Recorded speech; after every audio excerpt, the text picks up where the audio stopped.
네, 오늘 보실 말씀은 욥기 3장 1절부터 10절까지 말씀입니다. 화면을 보시면 되겠고요. 한 절씩 교독하겠습니다. 3장 1절 제가 먼저 읽겠습니다. 그 후에 욥이 입을 열어 자기 생일을 저주하니라. 내가 난 날이 멸망하였더라면, 산의 아이를 배웠다 하던 그 밤도 그러하였더라면, 캄캄하였더라면, 하나님이 위에서 돌아보지 않으셨더라면, 빛도 그날을 비추지 않았더라.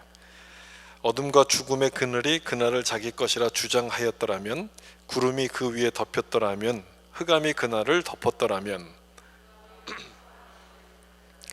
해의 날수와 달의 수에 들지 않았더라면, 그 밤에 자식을 베지 못하였더라면, 그 밤에 즐거운 소리가 나지 않았더라면, 나를 저주하는 자들 곧 리워야단을 격동시키기에 익숙한 자들이 그 밤을 저주하였더라면, 그 밤에 새벽별들이 어두웠더라면, 그 밤이 광명을 버릴지라도 얻지 못하며 동틈을 보지 못하였더라면 좋았을 것을.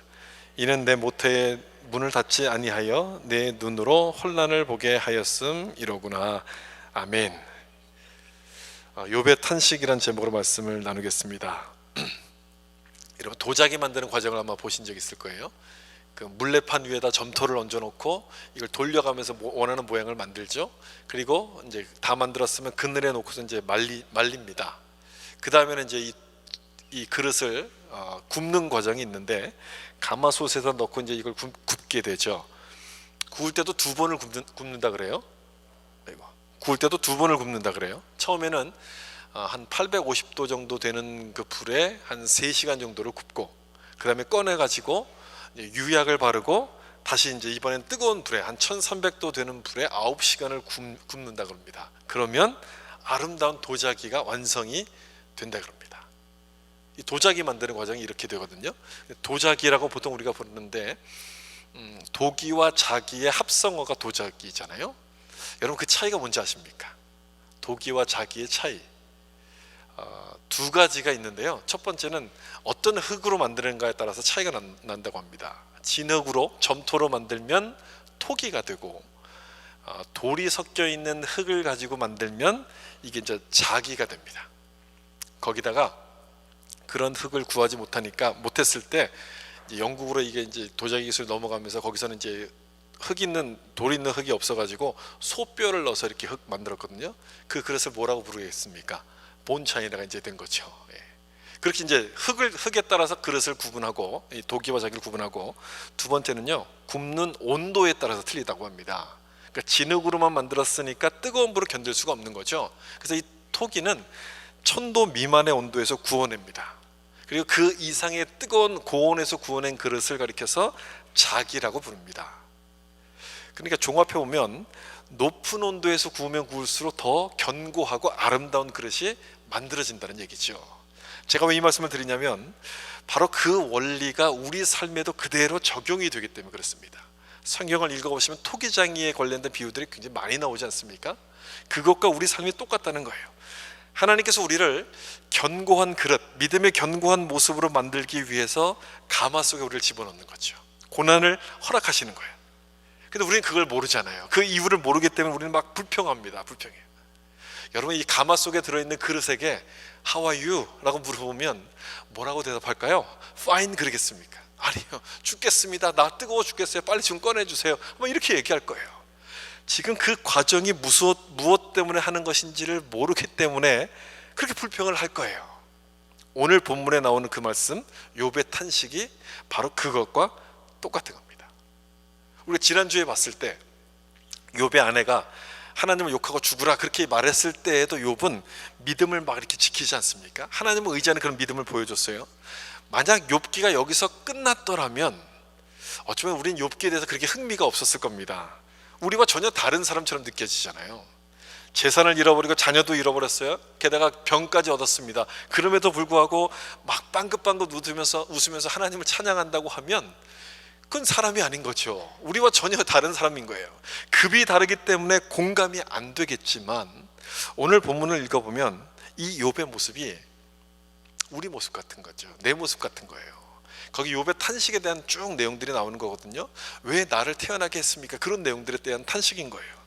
그 욥기 이야기를 나의 이야기로 보자고 지난주 말씀을 드렸는데, 그렇게 해야 되는 것이 바로 이 모습 때문에 그렇습니다. 욥이 고난받고 있을 때 그냥 웃으면서 하나님을 찬송하는 게 아니라 하나님께 불평을 해요. 있는 그대로 다 탄식을 해요. 그 모습이 바로 우리의 모습과도 같기 때문에 이 욥의 이야기는 우리의 이야기인 것과 같은 겁니다. 2장의 끝부분에 대해서 제가 설명을 드리지 않았는데, 끝부분에 이런 내용이 나와요. 욥이 고난당한다는 소식을 듣고 친구들에게 찾아옵니다. 근데 그 친구들이 어떤 친구들이냐면, 여기 있는 말씀 보시면 2장 11절이에요. 그 끝부분을 좀 보세요. 3명의 친구가 오는데 대만 사람 엘리바스, 수아 사람 빌닷, 그리고 나아마 사람 소발입니다. 지난번에도 제가 말씀을 드렸는데, 욥과 욥의 3 친구는 전부 다 이스라엘 사람이 아니었습니다. 욥은 어디 사람이었어요? 우스 땅의 욥이라고 돼 있죠. 욥과 이 첫 번째 나오는 이 대만 사람 엘리바스는 그 지역이 에돔 지역으로 추정을 합니다. 그 나머지 두 사람, 수아 사람과 나아마 사람 소발은 아라비아 지역이었을 것으로 추정을 합니다. 모두가 다 이스라엘 사람들이 아니라는 거예요. 그런데 가만 보면 이들이 하나님에 대해서 알았고 하나님에 대한 신앙을 가지고 있었다는 거죠. 이 욥기가 포함되어 있는 성경이 구약 성경 아닙니까? 여러분, 구약 성경을 누가 가지고 있었습니까? 유대인들이 가지고 있었잖아요. 유대인들이 읽었던 성경이에요.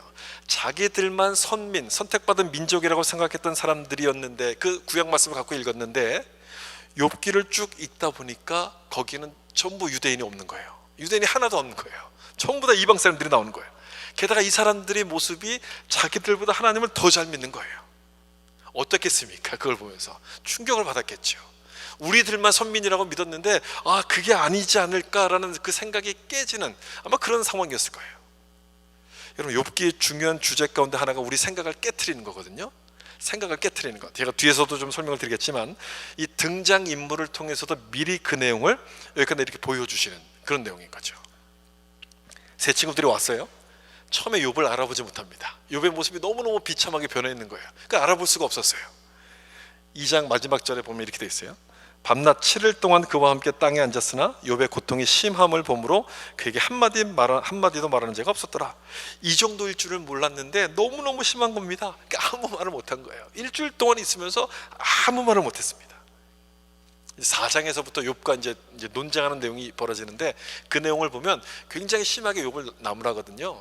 욥의 3 친구들이 굉장히 나쁜 사람이 아닐까 이런 생각이 들기도 하는데, 이 말씀이 없었으면 정말 그랬을 것 같아요. 근데 이 말씀을 보면 뭐라고 돼 있어요? 7일 동안 아무 말도 없이 욥과 함께 해준 거예요. 그러니까 욥을 정말 위한다는 거잖아요. 욥의 그 아픔을 정말 공감한다는 거예요. 그러니까 욥의 친구들이 그렇게 못된 사람이 아니었다는 거예요. 그리고 난 다음에 이 모습을 한 다음에 그 다음 3장으로 넘어가면서 오늘 본문으로 이어지게 되는데요. 됐습니다. 3장으로 넘어가서 이렇게 되는데, 그 후에 욥이 입을 열어 자기 생애를 저주하니라, 이렇게 말씀이 연결됩니다. 뭘 저주합니까? 자기 생애를 저주했어요. 멀리서 친구들이 찾아와서 일주일 동안 같이 위로해 주었다면 이렇게 좀 인사를 해야죠. 와줘서 고맙다, 정말 너희들이 있어서 힘이 된다, 최소한 이 정도 말을 하면서 좀 시작을 했어야 되는데, 욥이 자기 생애를 저주합니다. 도대체 이게 무슨 말씀일까? 왜 이렇게 시작할까? 욥의 고난이 그만큼 심각했다라고 여러분 생각하시면 될 것 같아요. 얼마나 심각했는지를 보여주는 그런 말씀이기도 하죠. 여기서 욥이 자기 생애를 저주했다는 것은 일종의 불평을 지금 하고 있는 겁니다. 하나님에 대한 불평. 근데 하나님께 대해서 직접 대놓고 불평할 수는 없으니까, 그날이 없었더라면, 내가 태어나지 않았더라면, 이렇게 지금 돌려서 불평을 지금 하고 있는 거예요. 이 불평의 이 내용이, 이 모습이 9절까지 쭉 이렇게 이어지거든요. 뭐가 없었더라면 쭉 이어지는데 전부 13가지입니다. 13가지로 내가 태어나지 말았더라면을 이야기하고 있는 거예요. 근데 어떤 분들은 이 본문을 보면서 이건 굉장히 문학적으로 뛰어난 본문이고 아주 굉장히 멋진 표현이라고 이야기하기도 하는데, 그 내용을 보면 그게 신세 한탄을 하는 거예요. 아이고 하나님 나 죽겠습니다, 이 얘기를 시적인 표현을 써가지고 아주 고급지게 불평하고 있는 거예요. 그러니까 불평이에요, 불평. 아주 고급스러운 불평이에요. 그러면 왜 욥이 불평하고 있는가? 자기 생일을 저주할 정도로 욥이 불평하는 이유가 뭘까? 내 맘대로 내 인생이 풀리지 않았기 때문에 그렇습니다. 내 맘대로 안 됐기 때문에 그래요. 하나님을 열심히 믿었음에도 불구하고 이런 일이 생기니까 그동안 내가 믿었던 게 뭔가, 내가 믿었던 게 다 틀린 것이 아닌가라고 생각을 하게 된 거예요. 그동안 욥이 믿었던 게 뭡니까? 그럼 그동안 욥이 뭘 믿었습니까? 하나님을 잘 믿으면 나에게 복 주실 것이고 잘못하면 벌 주신다는 것을 믿었다는 거죠. 인과응보의 원리를 욥이 그동안 믿었다는 거예요. 욥기 3장은 그래서 중요한 의미가 있습니다. 그동안 욥이 붙들고 있었던 것이 무엇인지가 드러나기 때문에 그래요. 1장에서 사탄이 욥을 쳐서 시험을 줘서 자녀들과 재산들을 가져갔잖아요. 그때 뭐라고 이야기합니까? 주신 이도 여호와시요 거두신 이도 여호와시라 하나님을 찬송했어요. 2장에서 욥의 몸을 치고 그 다음에 아내마저도 하나님을 욕하고 죽으라 이야기할 때도 뭐라고 말합니까? 욥이요? 하나님이 복을 주셨으면 화도 주실 것이 아니겠는가? 그렇게 하면서 욥이 버팁니다. 근데 3장에 딱 들어가면서 어떤 모습을 보여줘요? 자기 생일을 저주하는 모습을 보여줘요. 태도가 달라졌어요. 태도가 달라졌는데 저는 태도가 달라진 것인지 아니면 자기 속에 있는 마음이 나온 것인지 아마 그거라고 생각해요. 자기 속에 있는 마음이 그대로 나왔다고 생각합니다. 감춰줬던 그 마음이 그대로 나타난 거예요. 혹시나 하는 기대를 가지고 일주일 동안을 기다렸습니다. 아무 말 하지 않고 기다렸음에도 불구하고 변화가 없는 거예요. 그랬더니 하나님에 대한 불평이 지금 막 나오기 시작해요. 하나님 막 원망하기 시작해요. 그럼 여러분, 하나님을 욕하고 죽으라고 했던 욥의 아내나 욥이나 무슨 차이가 있어요? 차이가 없는 거예요. 그냥 원망을 일주일 빨리 했느냐 늦게 했느냐 그것의 차이인 것이지 똑같은 거예요. 욥도 무슨 생각을 가지고 있었냐면 인과응보의 원리에 따라서 하나님을 믿고 있었다는 거예요. 조금만 참으면 나를 다시 갚아주실 거야, 나를 다시 회복시켜 주실 것이라고 기대했을 거예요. 다시 말하면 더 이상 이 상황이 나빠지지 않을 거라고 기대했는데 나빠지는 거예요. 나빠졌어요. 그러다 바닥까지 딱 떨어지고 나니까 하나님에 대한 신뢰가 무너져 버렸어요. 하나님 믿어도 소용없네, 하나님을 믿어도 소용없는 거구나, 이렇게 불평이 나오기 시작해요. 그래도 하나님에 대한 마음은 조금이 남아있으니까 직접 따질 수는 없으니까 내가 왜 태어났을까 이렇게 돌려서 하나님 앞에서 지금 원망을 하고 있는 것이죠. 이게 3장의 내용이에요. 여러분 어떤 상황인지 이해가 좀 되시죠? 그럼 이걸 좀 생각해 봐야죠. 욥의 생각처럼 정말 하나님을 믿어도 소용이 없을까? 정말 하나님을 믿어도 소용없는 겁니까 여러분? 아니죠. 아니에요. 지금 오늘 본문의 욥기 3장인데 이것만 딱 보고 결론을 내릴 수는 없어요. 그렇게 결론을 내릴 수는 없는 거죠. 욥이 불평하고 있는 이유를 여러분 다시 한번 좀 생각해 보세요. 왜 불평합니까? 바닥까지 떨어지면서도 믿음을 지켰는데 그랬으면 하나님이 회복을 시켜줘야 되는 거예요. 회복을 시켜주셔야 되는데 그게 아니라서 불평합니다. 그게 아니라서 불평하는 거예요. 그게 아니기 때문에 불평해요. 다시 말하면 하나님은 이렇게 하실 거라고 믿었던 그 욥의 믿음, 욥이 가졌던 생각의 틀이 지금 깨진 겁니다. 믿음을 욥이 가지고 있었다고 말하긴 하지만, 믿음을 지켰다고 하긴 하지만 그 역시도 인과응보의 원리를 벗어나지 못하고 있는 그런 모습이었던 거예요. 욥이 생일을 저주했던 것은 바로 그런 의미가 있어요. 하나님이 날 태어나게 하셨다면 이런 모습으로 살게 하면 안 되는 거지요. 이렇게 하나님께 따지는 거예요. 이렇게 살게 할 바에는 왜 나를 태어나게 하신 겁니까? 그렇게 지금 하나님께 막 항변하는 거예요. 우리도 자주 하는 소리 아닙니까 여러분? 하나님 이렇게 살게 할 바에는 왜 나를 예수 믿게 하셨습니까? 이게 우리가 자주 하는 소리 아니겠습니까? 하나님의 뜻을 더 이상 몰라서 하는 얘기인데, 중요한 것은 뭐냐면 이런 과정을 거치면서 욥의 생각이 깨지기 시작한다는 거예요. 이게 중요한 거예요. 이런 과정을 거치면서 욥의 생각이 깨져요. 지금까지 믿어왔던 그 진리가 아닌 것이라고 밝혀지게 되면 얼마나 당황스럽습니까? 당황하게 되잖아요. 그러니까 두 가지 반응이 나타나는 거예요. 그럼 내가 도대체 왜 살았는가? 탄식이 나오기 시작하고, 두 번째, 그러면 내가 뭘 믿어야 되지? 뭘 붙잡아야 되지? 이런 방향으로 나아가야 돼요. 뭘 붙잡아야 되지? 그래서 욥기 3장이 참 중요한 장입니다. 욥의 생각이 여기서부터 서서히 달라지기 때문이에요. 이 3장을 보면서 우리가 생각할 것이 두 가지인데, 첫 번째는 바로 이거예요. 이 부분을 좀 벌써 나왔네. 이 부분을 좀 생각해 보셔야 돼요. 환상을 깨트리시는 하나님이에요. 하나님께서 왜 이런 과정들을 허락하시는가? 욥의 환상을 깨트리시려고 그랬다는 거죠. 욥은 지금까지 복을 받았다고 생각했어요. 그런데 그 복이 하루아침에 사라졌습니다. 우리는 성경을 통해서 사단의 시험이라는 것을 알죠?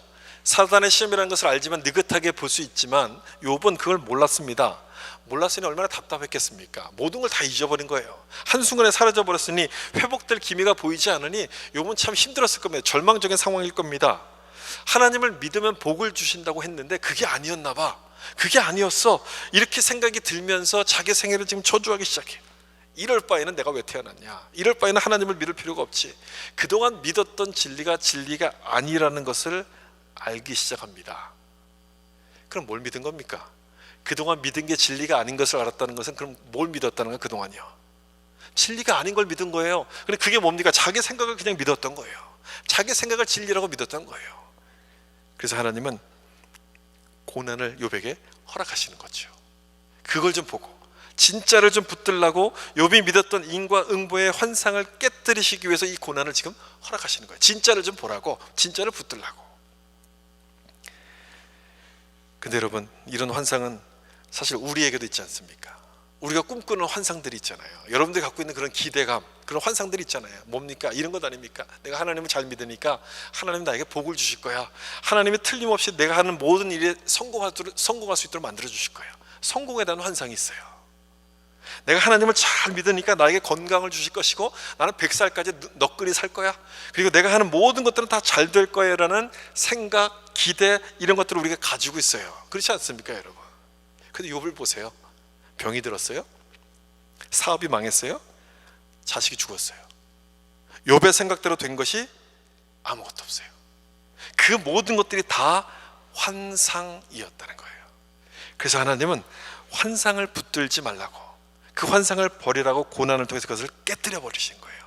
환상이라는 것은 말 그대로 실제가 아닙니다. 그냥 이렇게 있는 그 허상 같은 거예요. 실제가 아니에요. 진짜 실제는 뭐냐면 하나님의 말씀만이 실제거든요. 하나님의 말씀하시니 빛이 있었습니다. 그 다음에 태양이 생겼어요. 땅들이 생겼어요.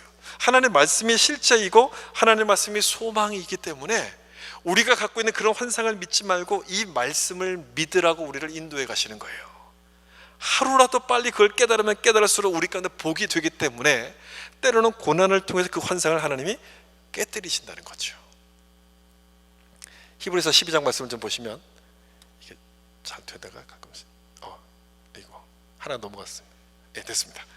히브리서 12장 5절과 6절 말씀 보시면 이렇게 되어 있어요. 화면에 나오는 부분 우리 같이 읽겠습니다. 일러스되 내 아들아 주의 징계하심을 경히 여기지 말며 그에게 꾸지람을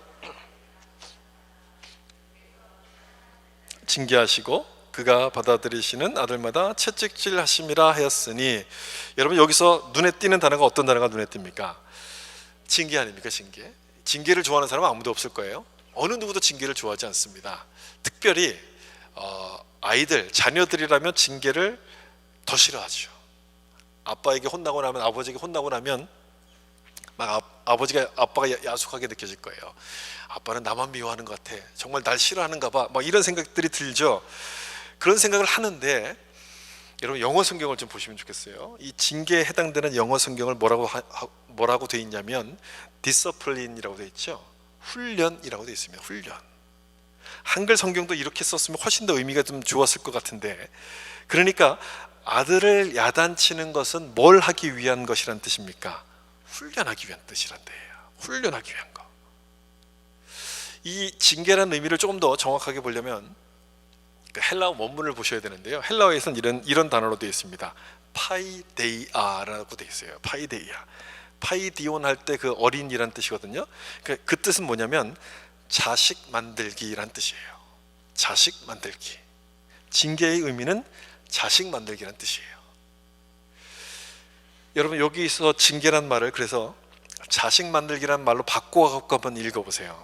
그럼 이렇게 되겠죠. 내 아들아 주의 자식 만들기를 경히 여기지 말며, 그 다음 6절에 주께서 그 사랑하시는 자를 자식으로 만드시려고 채찍질 하심이라. 이렇게 돼요. 어떤 의미인지, 징계가 어떤 의미인지 확 와닿지 않습니까? 분명해지지 않습니까? 우리를 하나님의 자녀답게 살도록 하시려고 훈련하신다는 뜻인 거예요. 훈련. 아이들이 시간이 지나고 음식을 잘 먹으면 몸이 자랍니다. 몸이 자라서 커져요. 그렇다고 해서 몸이 자랐다고 해서 이 아이들이 어른이 됐다고 이야기하지 않습니다. 몸만 컸다고 해서 어른이 됐다고 얘기하지 않죠. 정신과 인격과 마음이 자라가야 되는데 그것이 되려면 그냥 되지 않습니다. 뭘 통해서 그게 됩니까? 훈련을 통해서 되는 거예요. 훈련을 통해서. 그 훈련은 어떻게 합니까, 여러분? 훈련할 때 살살 달래가면서 합니까? 비위를 맞춰줘 가면서 합니까? 그렇지 않죠. 살살 달라면서 하지 않고 야단을 칠 때도 있고 매를 들기도 합니다. 그렇게 해서 훈련을 해요. 그래야지만 훈련이 되는 것이고 성숙한 인격으로 자라가기 때문에 그렇게 하는 거예요. 여러분, 훈련이 필요하다는 얘기는 무슨 뜻이겠습니까? 우리 믿음이 저절로 자라가는 것이 아니란 뜻인 거예요. 이 점을 우리가 많이 오해해요. 이 점을 많은 사람들이 오해합니다. 그래서 예배만 참석하면, 예배 시간에 와서 앉아만 있다 하면 내 믿음이 자란다고 생각해요. 절대 그렇지 않아요, 여러분. 죄송한 말씀이지만 절대 그렇지 않아요. 예배를 참석한다고 해서 믿음이 자라는 게 아니고요, 그냥 평균을 유지하는 것 뿐이에요. 절대 믿음이 자라지 않고요, 믿음이 자라는 것은 훈련을 통해서만 자라요. 우리 인격이 배우고 연습할 때 자라는 것처럼 믿음 역시 훈련을 통해서 자라는 거예요. 그거를 5절과 6절에서 말씀하고 있고 8절에서 보면 또 이렇게 이야기합니다. 우리 8절도 같이 한번 읽어보겠습니다. 사생자요, 친아들이 아니니라 징계가 없으면 사생자라고 이야기하죠. 그러니까 역으로 봐서 징계가 있다는 것은 나에게 누가 있다는 뜻이에요? 아버지가 있다는 뜻이에요. 그 아버지가 나를 자식으로 만드시려고 훈련시켜 가신다는 것을 여기서 말씀하는 거예요. 여러분, 이 내용을 욥기에 한번 적용시켜 보세요. 욥기에 딱 적용시켜 보면 왜 욥이 자기 생애를 저주할 만큼 탄식하고 있고 그 고난 받는지가 이해가 딱 되는 거예요. 뭘 만드시려고요? 하나님의 자식답게 살도록 만들어 가시려는 거예요. 욥이 가졌던 그릇된 생각과 환상을 깨뜨려서 하나님의 자녀답게 만드시려고 이 모든 고난들을 허락하시는 거예요. 욥이 우리들의 이야기라는 것은 하나님도 우리를 똑같이 인도하신다는 거였겠죠. 우리 가운데 고난이 올 때 여러분, 이 말씀을 우리에게도 적용시켜 보면 똑같은 방법으로 인도하신다는 것을 우리가 깨달을 수가 있는 거예요. 하나님은 우리를 자식으로 만들기 원하세요. 우리말에 이제 철든다 이런 말이 있잖아요. 하나님의 자식이 된다는 것은 이제 철든다는 말과 똑같은 표현일 텐데, 철든다, 여러분 언제 철든다, 철이 들었다, 언제 이렇게 이야기합니까? 뭐 여러 가지 경우의 수가 있겠지만 뭐 이런 것이 그 중에 하나겠죠. 이 세상이 내 마음대로 다 움직일 것 같고 내가 뭐든지 하면 다 성공할 것 같은 그런 순진한 환상이 깨질 때, 그때가 철든 것 아닙니까? 이 세상은 내 마음대로 되는 게 아니고 내가 아무리 열심히 노력하고 힘들게 해도 내 마음대로 되지 않는 걸 보면서, 아, 세상은 내 마음대로 되는 게 아니구나, 내가 원한다고 해서 다 되는 게 아닌 것을 알고서 겸손해질 때, 다른 사람들의 말에 귀를 기울이고 부모님 말씀에 순종하게 될 때, 그때서야 철들었다, 이렇게 얘기해요. 믿음도 마찬가지인 겁니다, 여러분. 영적으로 철들었다는 것은요, 내가 가진 환상이 깨질 때 철들기 시작해요. 환상. 그 환상이 뭡니까? 어떤 환상이에요? 하나님은 내 마음대로 내 마음대로 행하실 거야. 하나님이 내 뜻대로 움직여 주실 거야. 내 뜻대로 다 이루어 주실 거야. 그 환상인 거예요. 오늘 예배 드렸으니까 하나님이 기뻐하시겠지. 나에게 좋은 일 주실 거야. 우리 가서 로또 사자. 이런 거예요, 이런 거.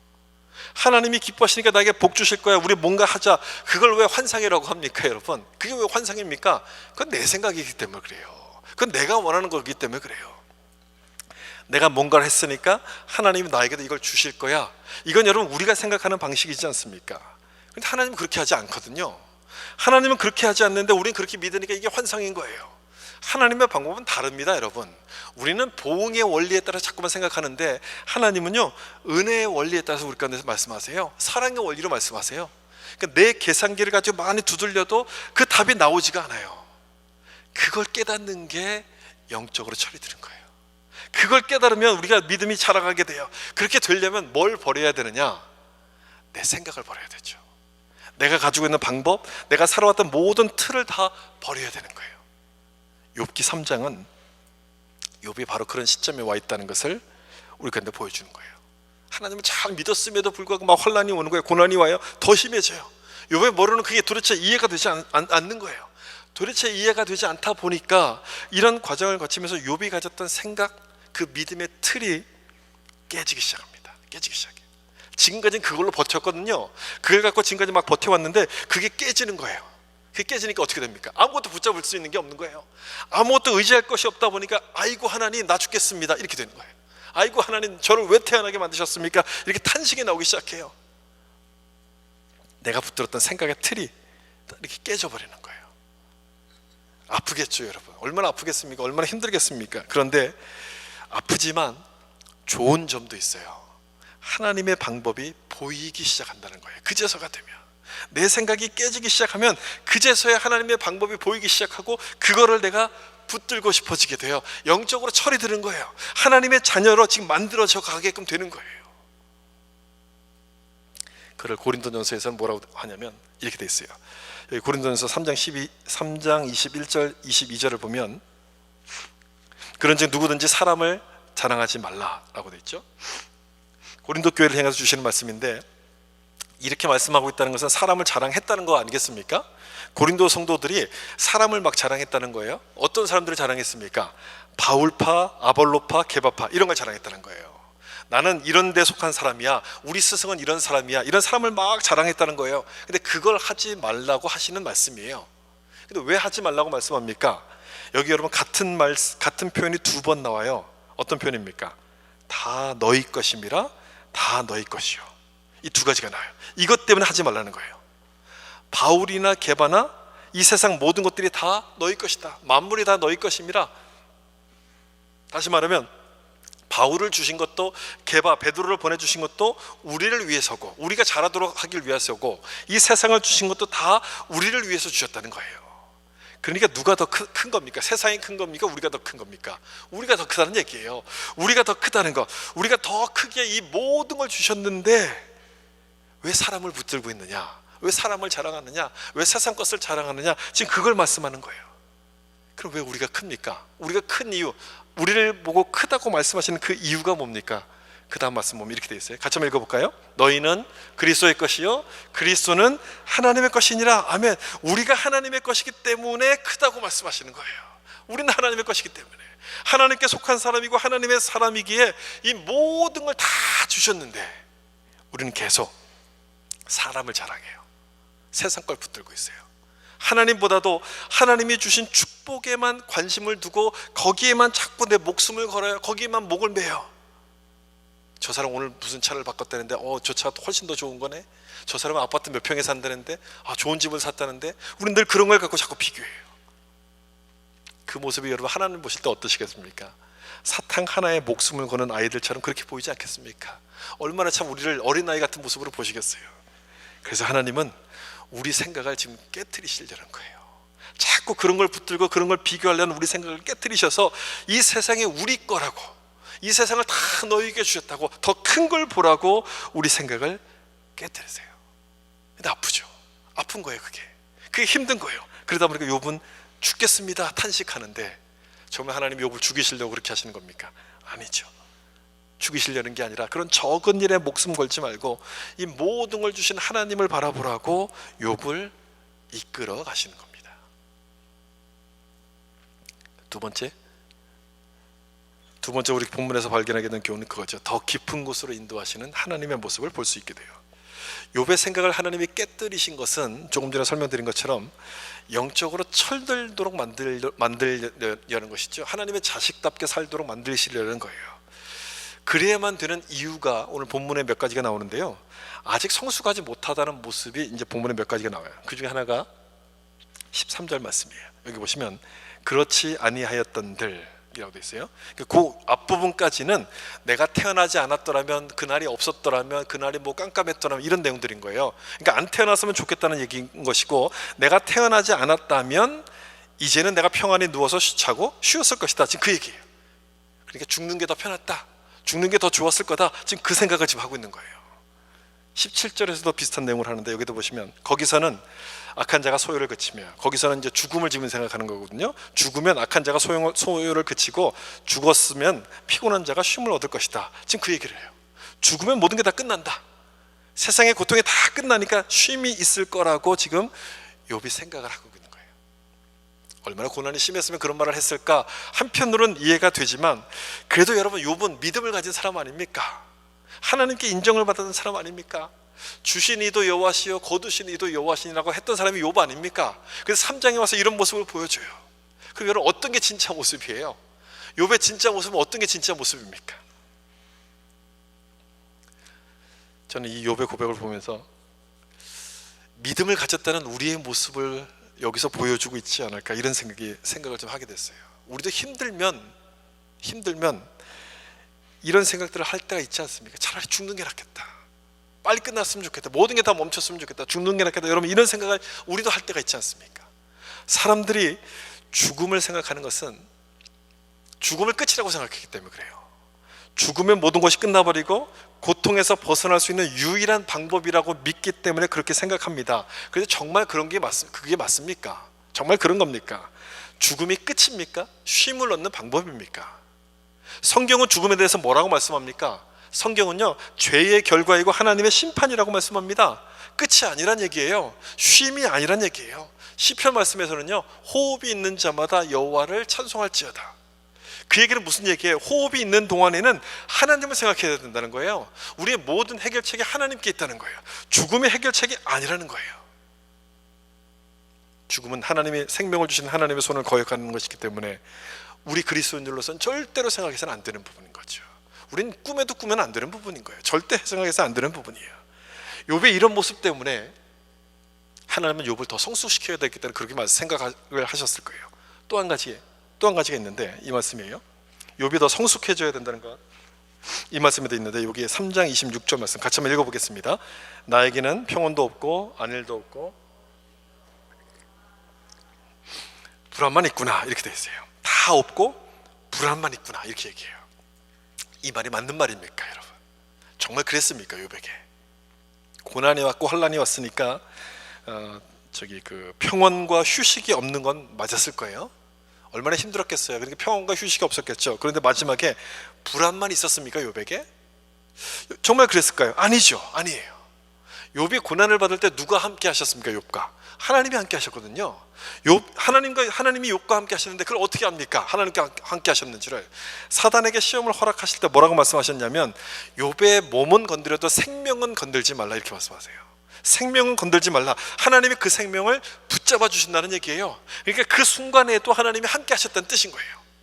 고난이 너무너무 심하다 보니까 그걸 욥이 잠깐 잊어버린 것이지, 그 순간에도 하나님이 함께 하신 거예요. 근데 그걸 못 깨달은 거예요. 하나님은 그걸 욥이 깨닫기를 원하시는 거예요. 그 부분을. 그걸 깨닫지 못하면 여전히 욥은 자기 생각 속에 머물러 있을 것이고, 자기 생각대로 자기 방식대로 믿으면서 거기서부터 벗어나려고 하지 않기 때문에 하나님은 그거를 좀 깨닫도록 인도해 가시는 거예요. 가끔 이런 말을 하시는 분들이 있어요. 하나님이 날 사랑하신다고 하는데 왜 나에게 복을 주시지 않습니까? 왜 나에게 복 주시지 않을까요? 이렇게 생각하시는 분들이 계세요. 여러분 중에도 혹 그런 분들 계십니까? 제가 하나님이 아니니까 어떻게 뭐라고 얘기를 하겠습니까? 저도 잘 몰라요. 모르는데 한 가지 분명히 아는 게 있어요. 한 가지는 분명히 압니다. 뭐냐면, 내가 원하는 것보다 하나님이 원하시는 것을 주시려고 그렇게 하실 거예요. 하나님이 원하시는 것을 주시려고 그렇게 하실 거예요. 근데 그걸 우리는 모르잖아요. 그걸 모르니까 자꾸 불평이 나오는 거예요. 나를 사랑하신다면서 왜 이 고생을 시키십니까? 욥이 불평하는 것과 똑같은 불평을 해요. 우리가 아는 하나님은 딱 거기까지라서 그래요. 우리가 아는 구원은 딱 거기까지라서 그래요. 하나님이 날 사랑하셔서 구원하셨으니까 나에게 복 주신다, 여기까지만 우리가 아는 거예요. 이 구원을요. 우리가 아는 구원은 사실 여기까지 아니겠습니까, 여러분? 그러니까 복을 안 주시면 욥처럼 자꾸 우리가 불평을 하는데, 하나님 어떻게 하세요? 욥을 계속 밀어붙이세요. 계속 그 안으로 밀어넣으세요. 더 큰 걸 좀 보라는 거예요. 더 넓은 걸 보라는 거예요. 더 위대한 하나님의 뜻이 뭔지를 좀 보라고 말씀하시는 거예요. 요즘 아이들이 그 코로나 때문에 학교를 못 가니까 집에 있고 또 온라인 수업 하다 보니까 집에서 막 이렇게 게임들을 많이 하잖아요. 아이들이 만약에 게임하는 것이 너무너무 좋아져 갖고 학교 안 가고 저 게임만 하겠습니다라고 이야기한다면, 여러분 부모님 된 여러분들은 뭐라고 이야기하시겠습니까? 그 아이들에게 뭐라고 하실래요? 그래, 사람이 살려면 게임도 하면서 살아야지, 그래 학교 좀 천천히 가고 게임 열심히 해라, 그렇게 말씀하시겠습니까? 그렇게 안 할 거예요. 그렇게 얘기하는 부모는 아무도 없겠죠. 아유, 내가 왜 저걸 사줬을까, 내가 왜 저 비싼 걸 사줬을까 하면서 게임기를 당장 던져버리고 오늘부터 아무 생각하지 말고 공부 열심히 해, 그렇게 얘기할 거예요. 그렇죠, 여러분? 우리 부모님들은 다 그렇게 얘기하실 거예요. 아이들 생각에는 게임이 최고이기 때문에 학교보다 훨씬 더 좋습니다. 그러니까 왜 학교를 가야 되는지 이해를 못하는 거예요. 게임이 최고니까. 근데 왜 부모님들은 학교를 가라고 이야기합니까? 왜 학교를 보냅니까? 학교를 가야지만, 가서 배워야지만 더 큰 사람으로 성장할 수 있으니까, 더 큰 일을 할 수 있는 사람으로 만들어지기 때문에 학교를 가라고 이야기하는 것이죠. 근데 아이는 그걸 몰라요. 아이들은 그걸 모르니까 뭐라고 이야기합니까? 게임도 못하게 할 거면 왜 날 이 집에 살게 하셨어요? 이렇게 얘기해요. 집을 뛰어나가 버리는 거죠. 게임도 못하게 할 거면 왜 날 낳았어요? 그렇게 나옵니다. 욥이 탄식이 바로 그거예요. 3장에서 욥이 탄식하고 있는 내용이 바로 그 내용이에요. 하나님을 믿어도 고생시키실 거면 왜 날 믿겠습니까? 믿어도 소용없네요. 기도해도 소용없군요. 기도하지 말자. 이렇게 나오는 거예요. 어린아이들 같은 모습이죠. 정말 어린아이 같은 마음인 거죠. 근데 이 마음이 여러분 혹시 우리들의 모습 아닙니까? 우리들의 마음이 아닙니까? 하나님이 내 생각대로 움직여 주시지 않으니까 나에겐 평안도 없고 휴식도 없고 그냥 불안만 있구나. 욥이 소리치는 것과 똑같은 것을 우리도 소리치고 있지 않습니까? 불평하고 있지 않습니까? 하나님 고생하는 거 싫어요. 저 그만 고생시키시고요, 그냥 좀 편하게 믿게 해주세요. 그냥 지금처럼 믿게 해주세요. 여러분, 이게 우리의 기도 아닙니까? 이게 솔직한 우리의 기도 아닙니까? 문제는 뭐냐? 문제는 거기에 대해서 하나님께서 오케이라고 하지 않으신다는 거예요. 하나님이 거기에 동의하지 않는다는 거예요. 징계의 목적이 앞에서 뭐라고 설명드렸습니까? 무엇을 만들기라고 말씀드렸어요? 자식 만들기 아닙니까? 자식. 하나님은 우리를 그렇게 살도록 만들고 싶지 않으신 거예요. 게임만 하면서 사는 사람이 되도록 내버려 두지 않으시는 거예요. 하나님의 형상대로 우리를 지으셨어요. 그 형상이 타락하니까 하나님의 아들 예수님을 이 땅에 보내셔서 십자가에 죽게 하심으로 우리를 다시 구원시키셨어요. 하나님의 특별한 뜻이 있다는 거예요. 그 하나님의 특별한 뜻이 있어서 우리를 구원하셨는데, 그 뜻이 내가 생각하는 것처럼 그냥 잘 되고 사업 잘 되고 우리 자식들 잘 되고 건강하게 사는 것, 여러분 그거겠습니까? 그걸 위해서 우리를 그 특별한 방법으로 우리를 구원하셨겠어요? 그게 아닌 거죠. 그게 아니에요. 그럼 뭐냐? 뭘 위해서 우리를 구원하셨을까? 이 말씀을 좀 보시면 좋겠어요. 다른 많은 말씀도 있는데 그 중에 하나가 이 말씀이거든요. 로마서 4장 17절 말씀이에요. 같이 한번 읽어보겠습니다. 기록된 바 내가 너를 많은 민족의 조상으로 세웠다 하심과 같으니 그가 믿은 바 하나님은 것으로 부르시는 이시니라. 아멘. 여러분, 이 말씀이 누구에 대한 말씀인지 아시겠습니까? 아브라함에 대한 말씀이죠. 아브라함을 믿음의 조상으로 세웠어요. 믿음의 조상이 됐다는 얘기는 그 뒤를 따라가는 많은 믿음의 후손들이 누구의 믿음과 같아야 된다는 뜻입니까? 아브라함의 믿음과 같아야 된다는 뜻인 거예요. 그럼 아브라함의 믿음이 어떤 믿음이었어요? 어떤 믿음 때문에 하나님께 이렇게 인정을 받게 됩니까? 여기 있는 말씀처럼 하나님은, 그가 믿은 바 하나님은 죽은 자를 살리시고 없는 것을 있는 것으로 부르시는 그런 하나님을 믿었다는 거예요.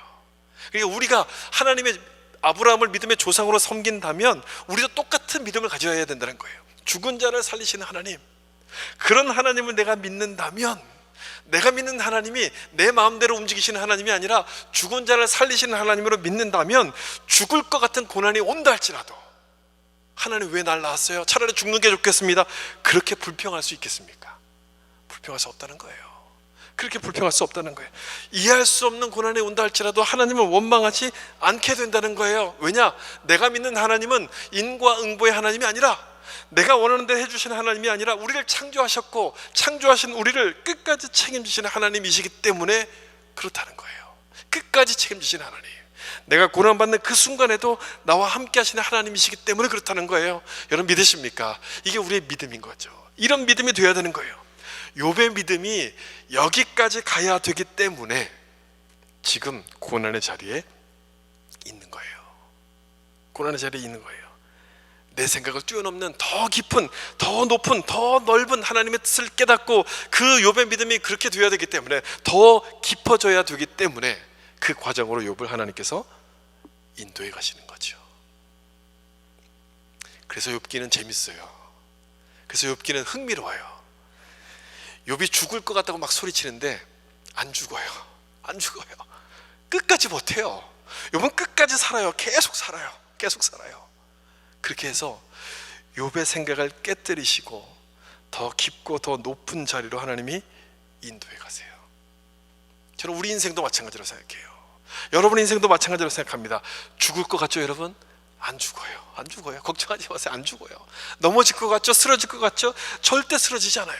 그 과정을 통해서 우리 생각을, 우리 작은 생각을 깨시고 더 성숙한 모습으로 우리를 만들어 가시는 거예요. 그래서 여러분, 우리 인생은 재밌는 거예요. 흥미로운 거예요. 기대가 되는 거예요. 하나님께서 오늘은 또 어떤 일을 역사하실 것인가, 나에게 또 어떤 일을 만들어 가실 것인가, 기대가 되는 거예요. 욥기 말씀을 나누는 동안 이런 은혜가 여러분과 있기를 축복합니다. 믿음으로 내 앞을 가로막은 그 고난의 산을 넘어서서 탄식이 찬송으로 바뀌고 원망이 감사로 바뀌게 되는 그런 놀라운 은혜가 임하기를 예수님의 이름으로 축원합니다. 기도하겠습니다.